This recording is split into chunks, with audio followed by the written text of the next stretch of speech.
তুমি আমার টাকাগুলো নিয়েছো, কবে দেবে? আমি তোমার থেকে কবে টাকা নিলাম? আমি জানতাম তুমি এরমই বলবে, এই জন্য আমি ডায়েরিতে সব লিখে রেখেছি। এই দেখো, রোববার 250 টাকা নিয়েছিলে, সোমবারও 250 টাকা নিয়েছিলে। হলো? এবার নাওনি বলো। না, নিয়েছি তো। কত হয়েছে বলো? 2 শূন্যে 0, 5 আর 5 10, 2 আর 2 4, মোট 4100 টাকা পাবো। কালকের মধ্যে পেয়ে যাই যেন। কালকে কেন, তুমি এখনই নেবে, এখনই নাও। এই নাও 1 20, এই 20 40, কত হলো? 41। আর এই তোমার 100, কত হলো?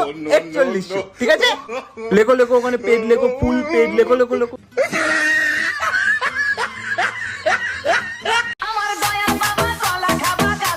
ঠিক আছে, আমাকে আর ডিস্টার্ব করবে না, ফুল পেড কিন্তু।